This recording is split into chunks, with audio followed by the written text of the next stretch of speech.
Madame la députée, tout d'abord, je comprends qu'il y a eu un consentement pour l'échange du bloc d'intervention de l'opposition officielle avec le deuxième groupe d'opposition. Donc, Monsieur le député de Gouin, la parole est à vous pour 5 minutes. Merci, Madame la Présidente. Bonjour tout le monde. J'ai subi plusieurs agressions physiques et psychologiques d'élèves en désorganisation depuis septembre dernier. Coups de poing, morsures, claques au visage, coups de pied, insultes. Ce sont des élèves qui ont de grands besoins, mais qui ne sont malheureusement pas comblés compte tenu du manque de ressources. J'ai demandé du soutien à plusieurs reprises à la direction. J'ai verbalisé mon état de surcharge, de stress intense, d'hypervigilance constante. Moi, j'ai craqué. Je suis en arrêt de travail depuis la fin octobre. Stress post-traumatique dû aux agressions. Depuis 2009, je suis employée de soutien et je n'ai jamais été aussi malheureuse au travail.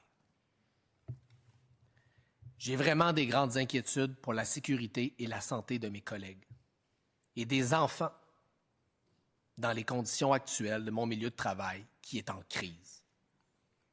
Je suis éducatrice en service de garde scolaire.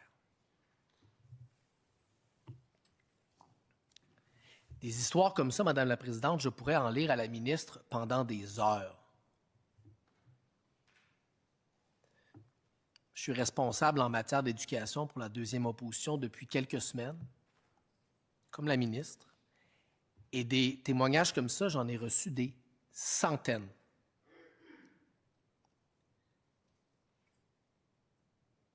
Je pourrais en lire d'autres, je pourrais parler à la ministre de la TES qui m'a écrit et qui est seule pour s'occuper de 350 élèves dans une école en Montérégie.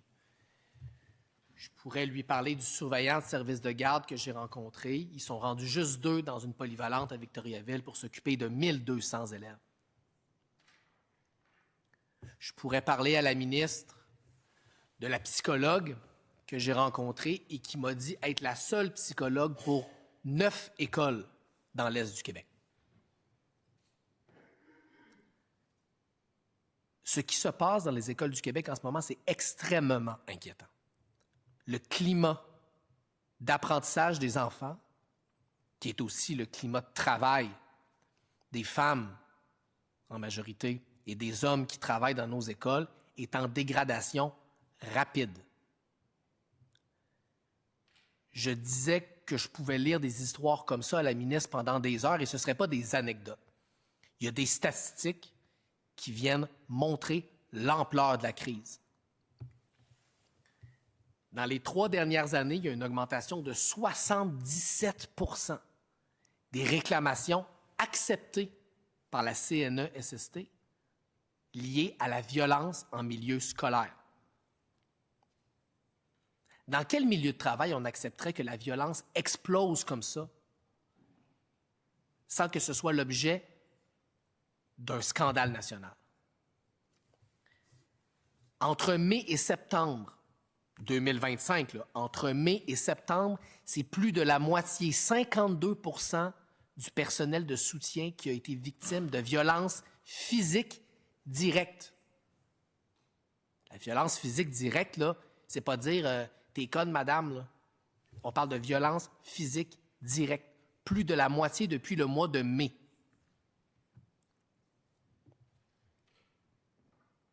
Et là, je ne parle pas des 1300 démissions de profs l'an passé.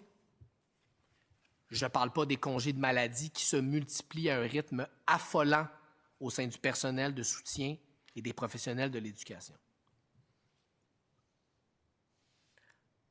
Pendant ce temps-là, le prédécesseur de la ministre a procédé à 2 reprises à des coupes budgétaires en éducation.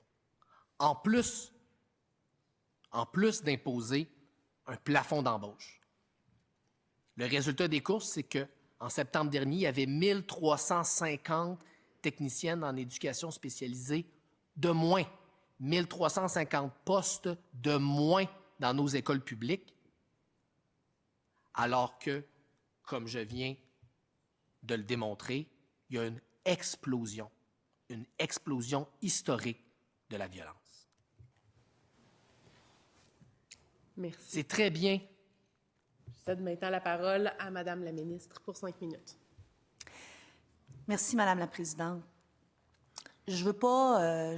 j'ai fait, je pense, dans mon premier 5 minutes d'intervention, le portrait, à tout le moins le plus exact possible, dans le temps imparti, de la situation budgétaire de l'éducation, de la situation budgétaire du Québec. Fait, je ne veux pas entrer dans une bataille avec mon collègue de l'opposition de Gouin sur est-ce que c'est des coupes, c'est pas des coupes. Bon, il y avait un enjeu, on a agi et maintenant, je le dis, l'éducation vit dans un contexte budgétaire québécois qui est serré et on doit travailler avec ce contexte-là. Ceci étant dit, il n'y a pas un moment, une minute, un jour où je suis insensible aux propos que rapportent mon collègue et mes collègues. Je viens du milieu de l'éducation, j'en entends parler, je sais comment ça se passe dans les écoles, pas dans toutes les écoles, j'ai pas la science infuse, mais je suis pas déconnectée complètement et je sais qu'il y a des difficultés. La violence est de plus en plus présente.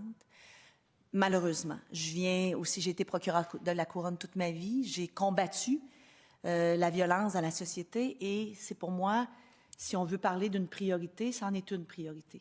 De s'assurer le plus possible, de voir comment on peut, pas y mettre fin, mais de trouver des moyens d'y mettre fin. Donc, je suis très sensible aux exemples que mon collègue donne. Mais s'il y avait une baguette magique, Madame la Présidente, que je pouvais agiter aujourd'hui, ici, maintenant, pour mettre fin à ça, je le ferais. Maintenant, on doit travailler avec les outils qu'on a. Je le disais tantôt, l'éducation n'est pas la seule responsabilité de l'État, ou l'État n'est pas la seule responsable de l'éducation, ou le seul responsable de l'éducation. C'est une question de communauté. Alors, qu'est-ce qu'on peut faire? On a quand même augmenté les budgets, on a quand même plus de professionnels, plus de personnel de soutien, plus d'enseignants. On a développé, Madame la Présidente, des outils en collaboration avec les syndicats, en particulier la CSQ, sur un guide pratique pour accompagner le personnel de soutien dans le milieu scolaire pour la violence. Oui, il y a beaucoup... La violence, Madame la Présidente, c'est une question de manque de mots, de manque de capacité d'expression aussi. Donc, ça fait partie de ça, les règles de civisme, Monsieur le député de Matapédia, pour contrer la violence. C'est pas le seul outil, non, absolument pas. Mais pourquoi est-ce qu'on a, comme dans cette salle-ci, Madame la Présidente, des règles de décorum? C'est pour être capable de se parler d'enjeux qui sont parfois difficiles dans nos échanges. Donc, pour moi, ça fait partie de ça. Mais vous savez, on doit avoir un milieu sécuritaire pour mieux apprendre. On doit avoir un milieu sécuritaire pour que nos intervenants se sentent bien d'y travailler. On doit leur apporter plus de soutien. On le fait avec les aides à la classe. On est présent, Madame la Présidente, et pour moi, dans les prochains jours, 330 quelques jours qui me restent, comme ministre de l'Éducation, jusqu'aux prochaines élections, jusqu'au peut-être prochain mandat, qui sait, bien, c'est ça que je veux faire, c'est être capable de trouver des solutions. Tu sais, on a posé des gestes, on a fait la création du protecteur national de l'élève, on a déposé un plan d'action sur la lutte à la violence, on a augmenté les budgets, il y a plus de professionnels, on a travaillé. C'est pas parfait. Il y aura une prochaine discussion dans une prochaine convention collective, mais on a fait des pas pour améliorer la composition de la classe. On fait des pas dans la bonne direction, Madame la Présidente, et je veux continuer à faire des pas dans la bonne direction. Je ne suis pas complètement détachée des 7 priorités de mon collègue.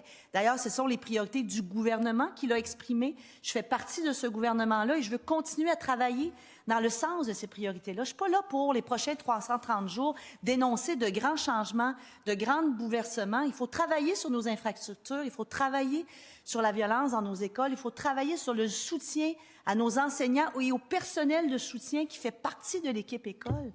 Donc, on a eu le projet de loi 47 qui a renforcé. Je pourrais continuer à vous énumérer ce qu'on a fait, Madame la Présidente. Mais je pense que je l'ai démontré dans mes premiers 60 jours. Je me suis assise, j'ai écouté, j'ai agi dans la capacité du gouvernement d'agir.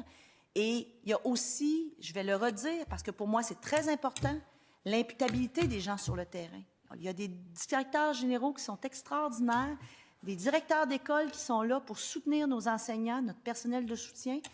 C'est leur responsabilité. On va travailler avec eux pour faire avancer les choses. Et nous, comme gouvernement, comme ministère de l'Éducation, notre rôle est de leur donner les outils pour le faire et de les aider dans cette direction-là.